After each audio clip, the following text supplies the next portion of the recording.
Welcome back.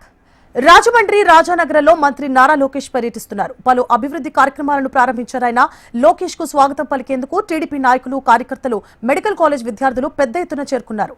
Lalacheruvu centre నుండి medical college విద్యార్థులు సందడి చేశారు. లోకేష్ పర్యటనకు అన్ని ఏర్పాట్లు చేశామంటోన్న టీడీపీ నాయకులతో మా ప్రతినిధి చిరంజీవి ఫేస్ టు ఫేస్. తూర్పుగోదావరి జిల్లాలో ఐటీ శాఖ మరియు విద్యాశాఖ మంత్రి లోకేష్ పర్యటనతో ఈరోజు రాజమహేంద్రవరం అంతా కూడా ఒక పండగ వాతావరణం నెలకొందనే చెప్పవచ్చు. ఈరోజు రాజమహేంద్రవరంలోని ఆర్ట్స్ కాలేజీలో నూతనంగా నిర్మించిన భవనాలను ప్రారంభోత్సవం చేయడంతో పాటు ఆర్ట్స్ కాలేజీలో విద్యార్థులతో ముఖాముఖి కానున్నారు. అయితే ఇప్పుడు లోకేష్ కోసం ఇక్కడ స్టూడెంట్స్ అయితే పెద్ద ఎత్తున ఆయన రాక కోసం అయితే ఎదురు చూస్తున్నారు. ఇక్కడ మనతో పాటు జిఎస్ఎల్ మెడికల్ కాలేజ్ విద్యార్థులు అయితే ఉన్నారు, మెడికల్ విద్యార్థులు ఉన్నారు. వారిని అడిగి మరింత సమాచారం తెలుసుకుందాం. అమ్మ చెప్పండి, ఈరోజు మీరు ఇక్కడ రావడానికి కారణం ఏంటి? అంటే మీరు ఆయన కోసం ఎదురు చూస్తే ఇక్కడ లైన్లో నుంచున్నారు. అంటే మీరు ఏ కాలేజీ నుంచి వచ్చారు, ఎక్కడి నుంచి వచ్చారు, దేనికోసం వచ్చారు అన్న విషయం చెప్పండి. మాది కాకినాడ. మేము జిఎస్ఎల్ కాలేజ్ మెడికల్ కాలేజ్లో చదువుతున్నాము. మా అందరికీ ఈరోజు ఇక్కడికి తీసుకొచ్చారు, ర్యాలీకి తీసుకొచ్చారు. లోకేష్ వస్తున్నాడని చెప్పి, సో ఆయన కోసం మేము ఇక్కడికి వచ్చాము. మీరు చెప్పండి, ఇప్పుడు మెడికల్ కాలేజీని పీపీపీ విధానంలో ప్రైవేటీకరణ చేయడం వల్ల స్టూడెంట్స్కి ఇబ్బంది అని చెప్తున్నారు. దాని గురించి మీరేం చెప్తారు? దానివల్ల ఇబ్బంది ఏం లేదు. స్టూడెంట్స్కి ఇంకా ఫెసిలిటీస్ పెరుగుతాయి మాకే చెప్పాలంటే. సో దానివల్ల మాకేం ఇబ్బంది లేదు. ఇప్పుడు ప్రస్తుతం మీది జిఎస్ఎల్ కూడా అంటే ప్రైవేట్ కాలేజే కదా మీది, అంటే ప్రైవేట్ గవర్నమెంట్ ప్రైవేట్ కాలేజే. సో ఇప్పుడు ఫెసిలిటీస్ మీకు అక్కడ ఎలా ఉన్నాయి? అయితే ఇప్పుడు లోకేష్ పర్యటనలో కనుక ముఖ్యంగా చూసుకున్నట్లయితే కనుక ఇటు కార్యకర్తలు కూడా ఇక్కడ పెద్ద ఎత్తున చేరుకుని ఆయనకి లోకేష్కి అయితే వెల్కమ్ చెప్పడం జరిగింది. ఇక్కడ మనతో పాటు కొంతమంది తెలుగుదేశం కార్యకర్తలు ఉన్నారు, వారిని అడిగి మరింత సమాచారం తెలుసుకుందాం. సార్ చెప్పండి, ఇప్పుడు పథకాలపై వైసీపీ ప్రభుత్వం దుష్ప్రచారం చేస్తుంది, దానిపై మీరు ఏం చెప్తారు? అందరికీ నమస్కారం. నేను రాజమండ్రి 2వ డివిజన్ అధ్యక్షుడిని. యువకాలం పాదయాత్రలో భాగంగా రాజమండ్రి రాలేదని లోకేష్ గారు మేమందరం చాలా బాధపడ్డాం.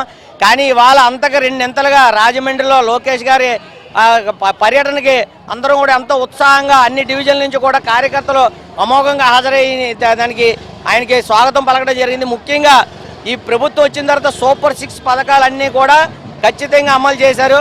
మహిళా పక్షపాతి అని చంద్రబాబు నాయుడు గారు మరొకసారి నిరూపించుకున్నారు.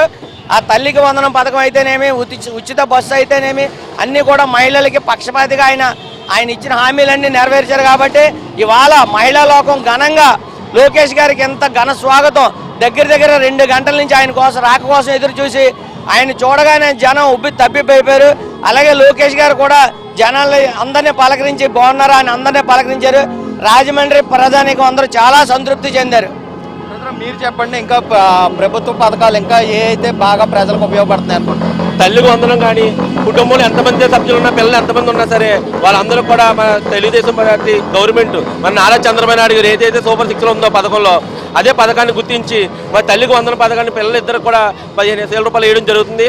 ఈ కార్యక్రమే కాకుండా మహిళలందరూ కూడా ఈ రోజు నారా లోకేష్ గారు రాజమండ్రి నియోజకవర్గం రావడానికి మా ఎమ్మెల్యే రాజేడు శ్రీనివాస్ గారు ఒక పిలుపునివ్వగానే ప్రపంచనం కింద ఈ రోజున రాజమండ్రిలో ఘన స్వాగతం పలుకడం జరుగుతుంది.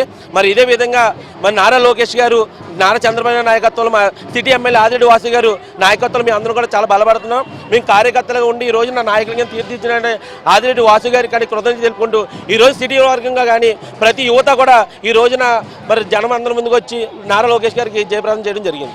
మీరు చెప్పండి, ఉచిత బస్సు ప్రజలకి ఎలా, ఉచిత బస్సు మహిళలకి ఎలా ఉపయోగపడుతుంది? ఉచిత బస్సు చాలా బాగా ఉపయోగపడుతుందండి. మా అందరికీ లేడీస్కి బాగా ఉపయోగపడుతుందండి. అలాగే మెగా డిఎస్సి కూడా మేము చాలా బాగా రాసాము. ఆ పోస్టులు అయితే రాలేదు, కానీ ఆయన అన్న మాట ప్రకారం మెగా డిఎస్సి తీశారు. అలాగే రెండోసారి టెట్ కూడా పెట్టడం జరిగింది. మాకు చాలా సంతోషంగా ఉంది. నారా లోకేష్ గారు రావడం మాకు చాలా అభినందనీయం. అయితే లోకేష్ పర్యటనకు అయితే ఇటు టీడీపీ కార్యకర్తలు కానీ, అభిమానులు కానీ, ఇటు నియోజకవర్గంలో కానీ, ఇటు జిల్లాలో కానీ పెద్ద ఎత్తున అయితే ఏర్పాట్లు చేశారు. ఈరోజు పలు అభివృద్ధి కార్యక్రమాలను ప్రారంభించడంతో పాటు విద్యార్థులతో ముఖాముఖి కూడా అనంతరం జరుగుతుంది. అనంతరం రాజమహేంద్రవరంలోని చెరుకూరి గార్డెన్స్లో ఈరోజు కార్యకర్తలతో మీటింగ్ కూడా ఏర్పాటు చేయడం జరిగింది. వీడియో జర్నలిస్ట్ దుర్గాప్రసాద్తో చిరంజీవి, హెచ్ఎం టీవీ, రాజమండ్రి.